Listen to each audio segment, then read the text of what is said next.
네, 여러분 반갑습니다. 옆에 있는 분들에게 비가 오는 아침입니다 하고 인사 좀 하시죠.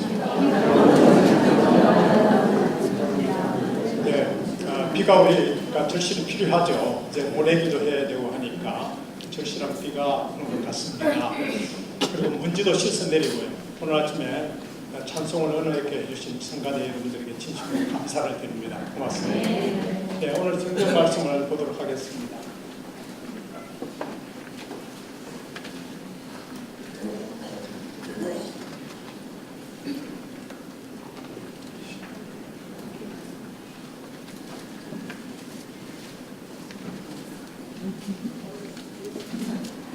네, 자막이 안 나옵니다. 예, 여러분들 성경책을 갖고 계시는 분은 신명기 6장 5절과 마태복음 22장 39절, 로마서 10장 9절을 차례로 펴주시기 바랍니다. 네, 신명기 6장 5절입니다. 다 함께 읽겠습니다.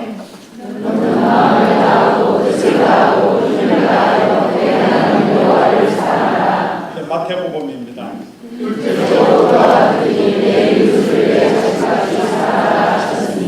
네, 로마서입니다.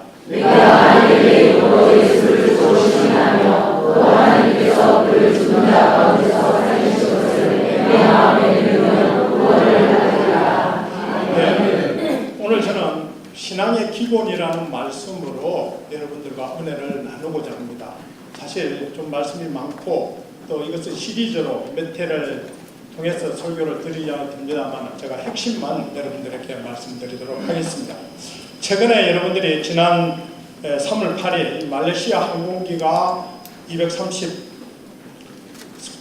태우고 행방불명이 된 채 그 이후에 여러 가지 세계적으로 큰 참사들이 일어났습니다.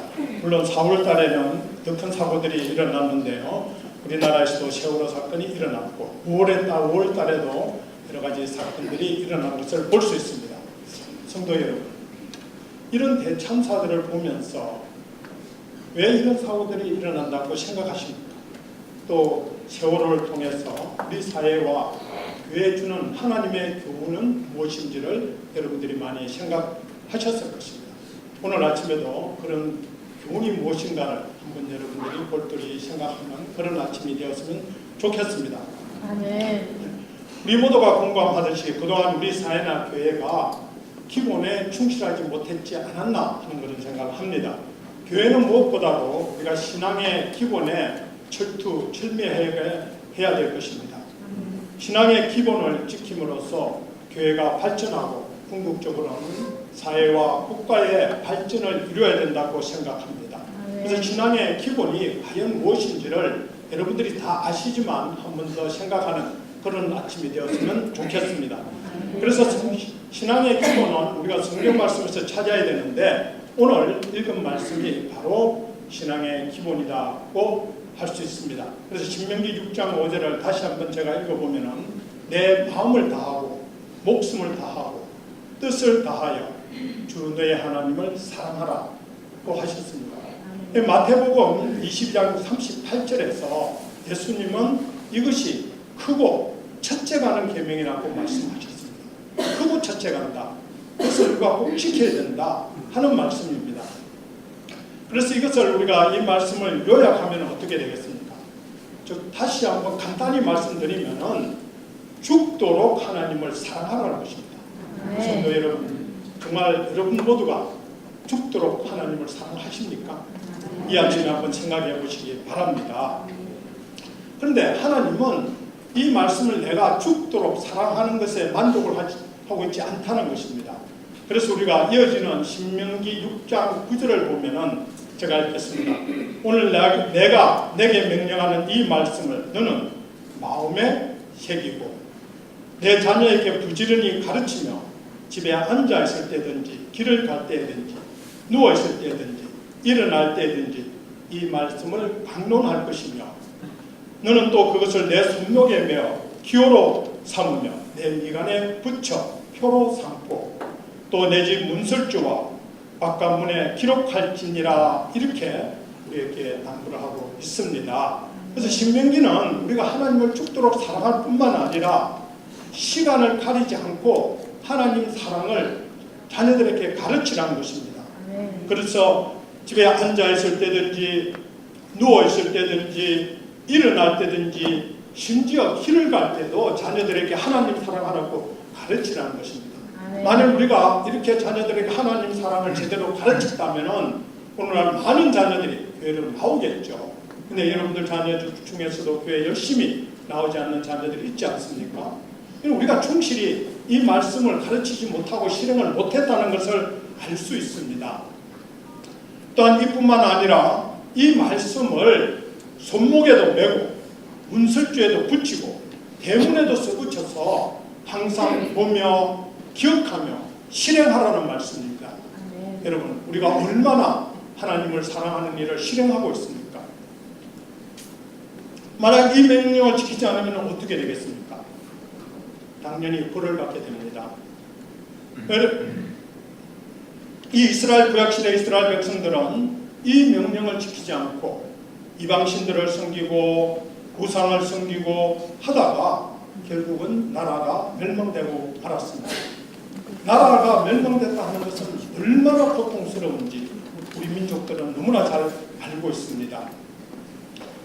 이렇게 하나님을 사랑을 실천하는 방법에는 4가지가 기본적으로 있습니다. 그래서 그 4가지는 우리가 일상에서 실천해야 된다는 것입니다. 모두 여러분들이 잘 아시는 말씀입니다. 첫째는 예배를 정성껏 집중해서 드려야 된다는 것입니다. 둘째는 기도를 해야 된다는 것입니다. 기도는 끊임없이 해야 됩니다. 그래야 우리의 영이 하나님의 영과 소통을 하게 됩니다. 그리고 안식일을 지켜야 됩니다. 우리가 오늘날 와서 이제 산업사회가 되면서 우리가 가장 지키지 못하는 것이 안식일이 아닌가 생각을 합니다. 그래서 창세기 2장 2절에 보면은 하나님이 그가 하시던 일을 7째 날에 마치시니 그가 하시던 모든 일을 거치고 7째 날에 안식하느니라. 하나님이 그 7째 날을 복되게 하사 거룩하게 하셨으니 이는 하나님이 그 창조하시며 만드신 모든 일을 마치시고 그날에 안식하셨습니다. 여러분 한번 생각해 보십시오. 하나님은 전지전능하신 분입니다. 그 말씀은 무슨 말씀이냐 하면은 하나님에게는 안식이 필요 없다는 말씀입니다. 안식이 필요 없으신 하나님이 왜 안식을 하셨겠습니까? 한번 생각해 보시기 바랍니다. 그것은 바로 우리 인간들에게 안식을 가르쳐 주시기 위해서, 본을 보이시기 위해서, 그리고 앞으로 안식일을 지키라는 것을 명심하도록 하나님이 시신 것이라는 이야기입니다. 안식일을 시시하면 어떻게 됩니까? 우리 몸은 피곤하여 병들고 말게 되어 있습니다. 하나님이 그렇게 만들으셨다는 겁니다. 그런데 오늘날 우리들은 쉬지를 못하고 있습니다. 즉 하나님의 말씀을 지키지 않는다는 뜻이 됩니다. 마태복음 12장 1절에 보면은 예수님의 제자들이 배가 고파서 밀리삭을 잘라 먹었습니다. 또 마태복음 12장 10절에 보면은 예수님께서 한쪽 손이 마른 환자를 고쳐주셨습니다. 그리고 마가복음 2장 27절에 안식일은 사람을 위하여 있다고 말씀하셨습니다. 그런데 이것은 예수님께서 안식일에 대한 제대로 이해를 하기 위해서 하신 말씀인데 많은 분들이 여기에 대해서 오해를 합니다. 즉 안식일은 지키지 않아도 된다. 예수님도 병자를 고치는 일을 하지 않았나 이렇게 하고 안식일을 지키지 않는다는 것입니다. 이것은 잘못된 혼동입니다. 안식일은 분명히 지켜야 하는 것입니다. 그리고 이제 4번째는 죄를 지으면 안 된다는 것입니다. 하나님을 사랑하면서 우리가 죄를 지을 수는 없다고 생각합니다. 성도 여러분, 하나님을 사랑함에 있어서 말만 할 뿐 아니라 행동으로 그 사랑을 보여야 합니다. 성도 여러분 모두가 예배에 열심히 참석하고 꾸준히 기도하시고 안식일을 지키시고 그리고 죄를 짓지 않으시고 목숨을 걸고 하나님을 사랑하시기를 진심으로 축원합니다. 그리고 오늘의 이제 2번째 말씀입니다. 그것은 바로 이웃사랑으로서 예수님께서 가르치신 것입니다. 그래서 마태복음 22장 39절에 둘째도 그와 같으니 내 이웃을 내 자신같이 사랑하라 하셨으니 이 2 계명이 온 율법과 선지자의 강령이라고 말씀하셨습니다. 우리는 하나님을 사랑해야 되고 거기에 더 보태어서 내 이웃을 내 몸같이 사랑하라고 오늘 예수님은 우리에게 명령하고 계십니다. 우리가 얼마나 내 이웃을 내 몸같이 사랑하는지를 여러분들이 한번 생각해 보시기 바랍니다.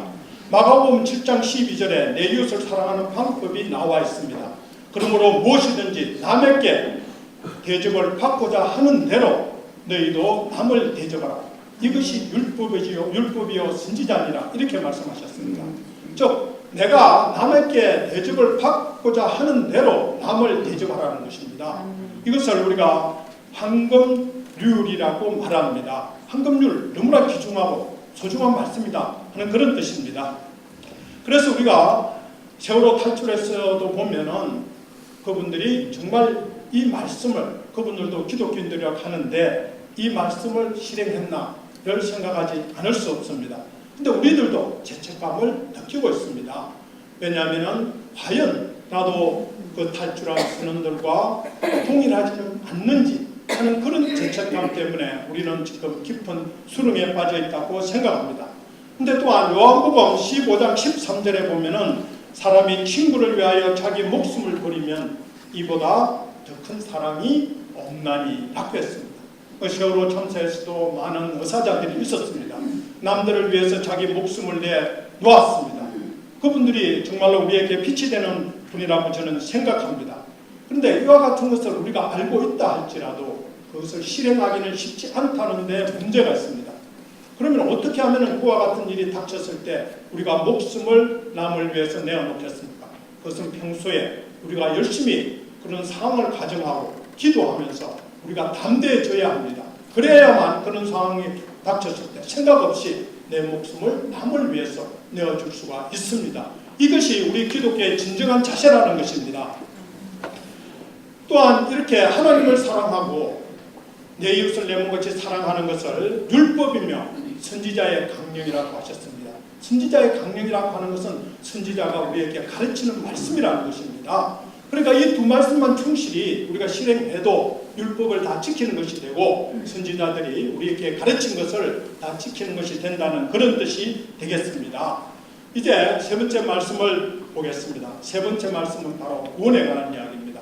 많은 분들이 구원이라는 것을 잘 알고 있습니다. 그러나 막상 말로 표현하라 그러면 잘 못합니다. 그때는 여러분들이 바로 오늘 우리가 묵상한 이 로마서 10장 9절 내가 만일 내 입으로 예수를 주로 시인하며 또 하나님께서 그를 죽은 자 가운데서 살리신 것을 내 마음에 믿으면 구원을 얻으리라 하셨습니다.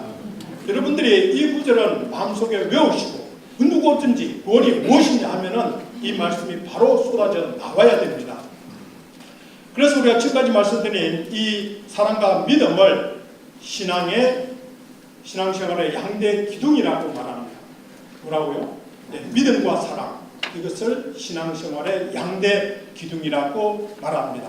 네, 옆에 있는 분들에게 신앙생활의 양대 기둥을 꼭 지킵시다 하고 말씀해 주세요. 네, 그 양대 기둥은 믿음과 사랑입니다. 그러면 우리가 이와 같은 믿음과 사랑을 어떻게 실행할 수 있습니까? 첫째는 소금과 빛이 되라는 것입니다. 그래서 마태복음 5장 13절에 또 16절에 너희는 세상의 소금이니 소금이 만일 그 맛을 읽으면 무엇으로 짜게 하려 그에 아무 쓸데없이 다만 밖에 버려져 사람들에게 밟힐 뿐입니다. 또 5장 16절에는 이같이 너희 빛이 사람 앞에 비치게 하여 그들로 너희 착한 행실을 보고 하늘에 계신 너희 아버지께 영광을 돌리라고 하셨습니다. 이 빛이라고 하는 것은 무엇이냐? 바로 16절에 착한 형실이라는 것입니다. 여러분들이 착한 형실을 이웃에게 보일 때 여러분들은 사회의 빛이 되는 것입니다. 여러분들 자신이 얼마나 사회의 빛이 되는 생활을 해왔는지 한번 되돌아보시기를 바랍니다. 그리고는 소금이 되라고 말씀하셨습니다. 그런데 소금이 맛을 내지 못한다 하는 이야기는 쉽게 말하면 소금이 썩었다는 것입니다. 근데 여러분들이 아시다시피 소금은 썩지를 않습니다. 근데 왜 이렇게 소금이 썩은 것처럼 표현했느냐? 그것은 절대로 하지 말아야 될 일을 하지 말라는 것입니다. 그것이 바로 소금의 역할입니다. 그런데 오늘날 우리 사회에서는 소금이 썩은 것을 볼 수 있습니다. 소금이 언제 썩는지를 여러분들 알고 계십니까? 네, 소금이 돈을 만나면 썩습니다.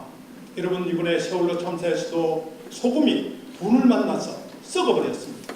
우리 사회 곳곳에는 소금이 돈을 만나서 썩어서 소금의 역할을 제대로 못한다는 것입니다. 많은 기독교 신자들이 감옥소를 갔습니다. 왜 그렇습니까?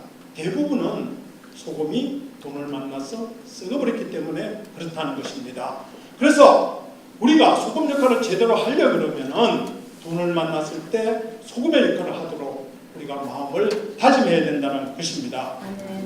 제 자신도 참으로 부끄러운 짓을 합니다. 제가 교회에 올 때에 늦을 것 같으면은 교통법규인 속도 위반을 자주 합니다. 제가 항상 교회로 늦을 것인가 아니면 속도 위반을 할 것인가, 제가 속도 위반을 택합니다.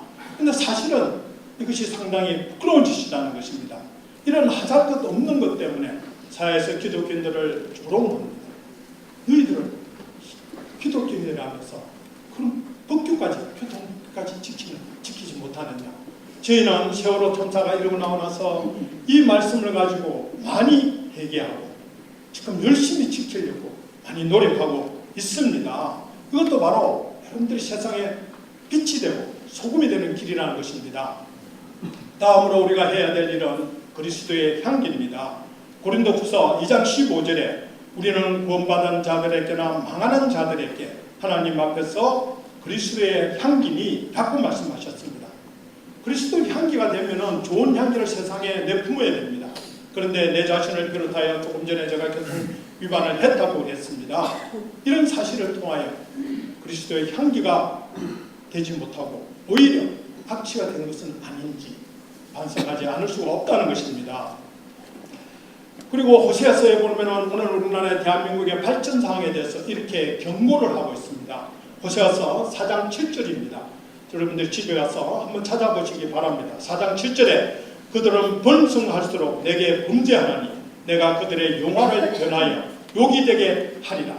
즉 대한민국은 이제 하나님의 은혜로 번성하게 되었습니다. 그런데 번성할수록 하나님은 그것이 욕이 되게 하겠다, 이렇게 경고를 하고 계십니다. 여러분들 여기서 연세가 든 분들은 좀 잘 알고 계시는데 우리는 90년대까지만 80년대까지는 우리가 역전이라는 말을 자주 했습니다. 그 역전이라는 말 속에는 참으로 엄청난 음모가 들어있습니다. 그래서 일본이 우리를 지배할 때 그때 마지막 조선 총독이 아베 노부유키라는 자입니다. 이 사람이 2차 대전에서 패하고 한국을 떠날 때 했는 말이라는 것입니다. 이 사람이 뭐라고 말을 했느냐 하면은 한국이 독립되더라도 그 역전의식과 같은 식민의식, 식민역사관 이런 것을 벗어나는데 100년이 걸릴 것이다. 그 전에 내가 돌아와서 한국을 다시 통치하겠다, 이런 말을 남겼다는 것입니다. 여러분 얼마나 무서운 말입니까?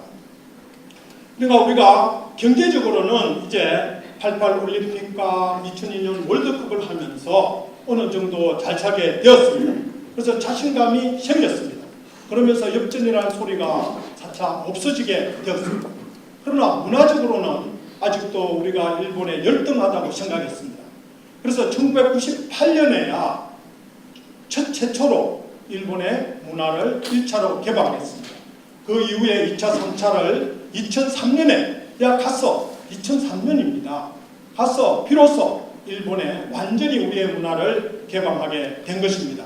이렇게 개방하게 된 것에는 겨울연가라든가 대장금이라든가 또 아이돌 가수와 같은 소녀시대 같은 아이돌 가수와 또 특히 싸이의 강남스타일 이런 것들이 세상에 먹히면서 우리는 이제 문화적으로도 역전이라는 소리를 하지 않게 됐다 하는 것입니다.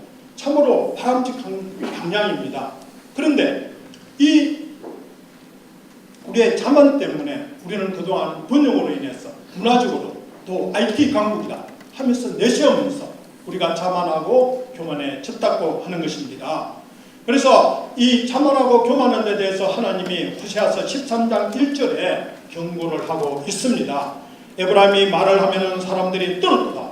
그가 이스라엘 중에서 자기를 높이더니 바알로 말미암아 범죄하여 망하였거늘. 오늘 대한민국이 에브라임은 이스라엘의 북쪽 10지파 중에서 가장 크고 강대한 지파였습니다. 그래서 이 지파는 교만하고 거만했습니다. 그리고 하나님을 섬기지 않고 우상을 섬기고 온갖 우상들을 섬겼습니다. 오늘날 어떤 단체는 세계에서 가장 큰 우상을 우리나라에 만들겠다고 했습니다. 또한 그뿐만 아니라 국회의사당 주변에는 남건 우상이 몇 개나 배치되어 있다는 것입니다. 이렇게 하나님은 여러분들 우리가 주위를 돌아보면 얼마나 곳곳에 우상이 많은지를 모릅니다. 하나님은 여기에 대해서 엄격하게 경고를 하고 계십니다. 그래서 루시아스의 우리가 13장의 3장 7절 8절 9절을 보면은 이름으로 그들은 아침 구름 같으며 시 사라지는 이슬 같으며 타작마당에서 강풍에 나대는 축정이 같으며 굴뚝에서 나가는 연기 같으리라. 그러므로 내가 그들에게 사자 같고 길가에서 기다리는 표범 같으리라. 내가 새길건 곰같이 그들을 만나 그 염통 끝부를 찢고 거기서 암사자같이 그들을 삼키리라. 들짐승들이 그들을 찢으리라. 이스라엘아 내가 패망하였나니 이는 너희를 도와주는 나를 대적함이라. 에브라임은 하나님을 대적까지 했다는 것입니다. 우상을 섬길 뿐만 아니라 하나님을 대적했다는 것입니다.